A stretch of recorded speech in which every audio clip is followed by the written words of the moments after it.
प्रधानमंत्री नरेंद्र मोदी के दौरे को लेकर पुलिस विभाग ने सुरक्षा तैयारियां तेज कर दी हैं। आज एडीजी दीपांशु काबरा की अगुवाई में सभी जिलों के एसपी, एएसपी, आईजी, एसएसपी और एडिशनल एसपी रैंक के अधिकारियों की बैठक हुई। एडीजी काबरा ने बताया कि पीएम की सुरक्षा व्यवस्था को लेकर वरिष्ठ अधिकारियों की ड्यूटी तय कर दी गई है। विशेष सुरक्षा योजना के तहत 5 से अधिक आईजी, 12 डीआईजी और करीब 2000 पुलिस जवान तैनात रहेंगे। फोर्स की तैनाती 29 अक्टूबर से नवा रायपुर में शुरू होगी। मेन माननीय प्रधानमंत्री जी के लिए ये व्यवस्था है, उसके लिए काफ़ी सीनियर अफसर्स लगाए गए हैं। हर स्थल, एयरपोर्ट, जो पूरा रूट है उसमें, फिर सत्यसाई हॉस्पिटल, फिर उसके बाद ब्रह्मा कुमारी आश्रम के लिए, फिर विधानसभा के बाद ट्राइबल म्यूज़ियम, फिर राज्योत्सव, इन सारे जगहों के लिए पूरे छत्तीसगढ़ से सीनियर ऑफिसर्स, गेस्टेड ऑफिसर सबको लगाया गया है। फिगर में मैं सुरक्षा कारण से भी नहीं बताऊंगा और जनरली भी है, बहुत सारा पर्याप्त बल हमको मिला है और अच्छी व्यवस्था रहेगी। जो लोग राज्योत्सव के लिए आ रहे हैं उसके लिए एडवाइजरीज रायपुर पुलिस से आईजी रायपुर, एसएसपी रायपुर ने जारी की है।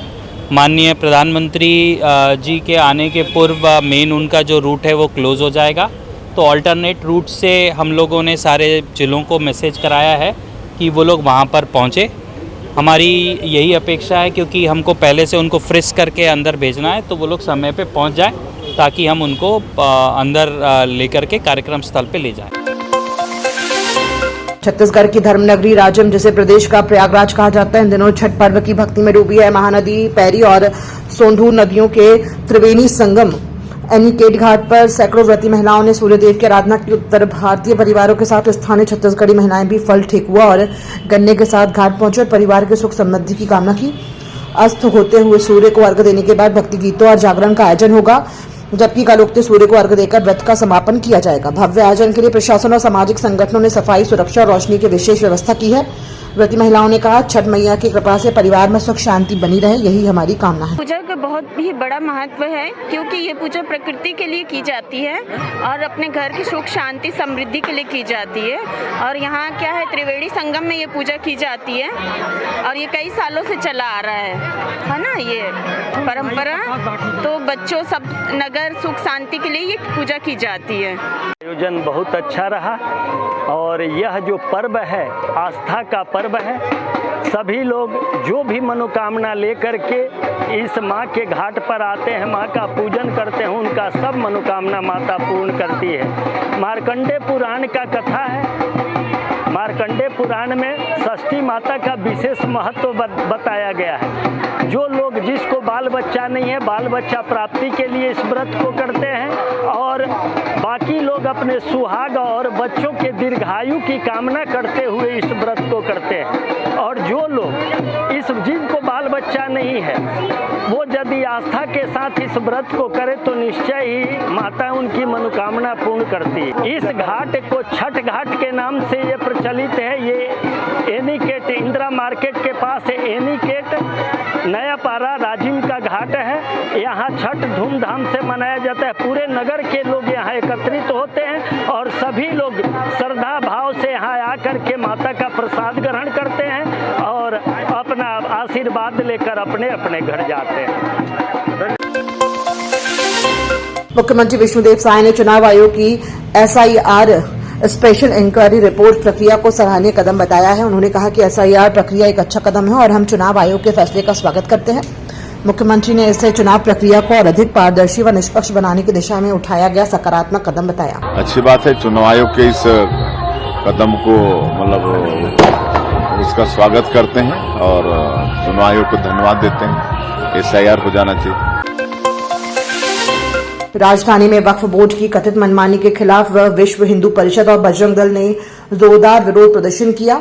बड़ी संख्या में पदाधिकारी और कार्यकर्ता वक्फ बोर्ड कार्यालय के बाहर एकत्र होकर नारेबाजी करते हुए घेराव करने पहुंचे। प्रदर्शनकारियों का आरोप है कि वक्फ बोर्ड हिंदू परिवारों की जमीनों को अपने नाम दर्ज कराने की कोशिश कर रहा है। हाल ही में रायपुर के 5 हिंदू परिवारों को जमीन खाली करने का नोटिस भेजे जाने के बाद आक्रोश बढ़ गया है। विहिप और बजरंग दल के नेताओं ने कहा कि वक्फ बोर्ड की यह कार्रवाई किसी भी हाल में स्वीकार नहीं की जाएगी और इसे तुरंत रोका जाना चाहिए।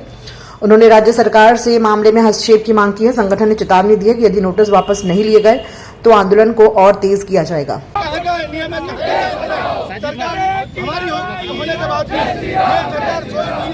और हम चाहते हैं मांग हमारी यही है, जो ये विधर्मी लोग वक्फ बोर्ड द्वारा हिंदू परिवारों को पीड़ित करके 5 परिवारों को नोटिस थमाया गया है, जो एकदम गलत है, निराधार है।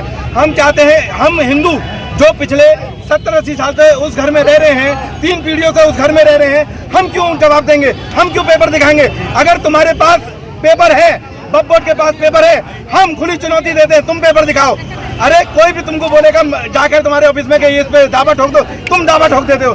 ये कांग्रेस सरकार ने जो हम हिंदुओं पे ये लैंड जिहाद वाला जो कानून थोपा है, हम चाहते हैं ये कानून निरस्त हो, बंद हो, तभी जाकर ये हम हिंदू राष्ट्र बोलते हैं। क्या का हिंदू राष्ट्र है? बीजेपी सरकार है। क्या की बीजेपी सरकार है? जब हिंदुओं के हित की बात नहीं कर सकती, हिंदुओं के सम्मान में नहीं खड़ी हो सकती। आज हिंदू जाए तो जाएगा, एक ही देश बचा है पूरे भारत में, पूरे वर्ल्ड में, वो सिर्फ हिंदुस्तान है। और हिंदुस्तान में हिंदू पीड़ित है, तो ये हिंदू जाएगा कहाँ? हर जगह से मार के भगा रहे हैं हमको। एक दिन आएगा कि यहाँ से भी हमको मार के भगा दिया जाएगा, फिर हम हिंदू कहाँ जाएगा? आओ, जो सदियों से मुगलों की गुलामी करते हैं, फिर इनकी गुलामी करेंगे। यही चाहती है क्या बीजेपी सरकार?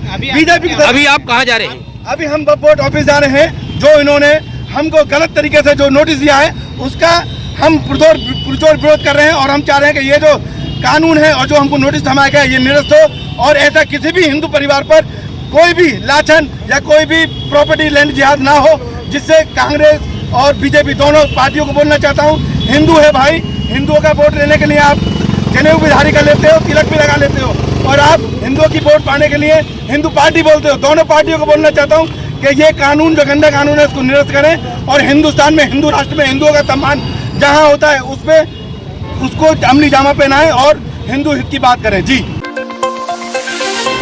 प्रदेश के उप मुख्यमंत्री और गृह मंत्री विजय शर्मा ने आज कबीरधाम जिले के ग्राम बिरकोना स्थित उच्चतर माध्यमिक शाला से कवर्धा विकास खंड के 17 शासकीय स्कूलों में स्मार्ट क्लासरूम सुविधा का शुभारंभ किया। उन्होंने बच्चों के साथ रिबन काटकर डिजिटल कक्षाओं की शुरुआत की। इस अवसर पर सभी स्कूलों की विद्यार्थी वर्चुअल माध्यम से कार्यक्रम से जुड़े। कार्यक्रम में शिक्षा के डिजिटलीकरण की दिशा में इसे ऐतिहासिक कदम बताया गया। उप मुख्यमंत्री शर्मा स्वयं स्मार्ट क्लास में बैठकर विद्यार्थियों के साथ पढ़ाई में शामिल हुए। उन्होंने डिजिटल बोर्ड के माध्यम से हृदय की संरचना, पौधों के पादप हार्मोन और इलेक्ट्रोकेमिस्ट्री में बैटरी की कार्यप्रणाली के बारे में जानकारी ली। उन्होंने शिक्षकों से डिजिटल कक्षाओं के संचालन और उपयोगिता पर चर्चा की और स्वयं भी स्मार्ट बोर्ड संचालित कर इसकी कार्यप्रणाली परखी। शर्मा ने इस पहल को जिले में डिजिटल शिक्षा के सुव्यवस्थित विस्तार की दिशा में अभूतपूर्व कदम बताया और बच्चों से सीधा संवाद कर उन्हें बेहतर शिक्षा के लिए प्रोत्साहित किया। उपयोगी हो सकता है। प्रकाश का अपवर्तन तो बहुत सामान्य विषय है, जिसको समझना आप ऐसे सिंपल डायग्राम से भी समझ सकते हैं। ऐसे अनेक और चीजें, सोलर सिस्टम का बहुत अच्छा डेमोन्स्ट्रेशन इसमें है। मैंने पहले देखा है, आपके यहाँ स्कूल में लगने से पहले देखा है।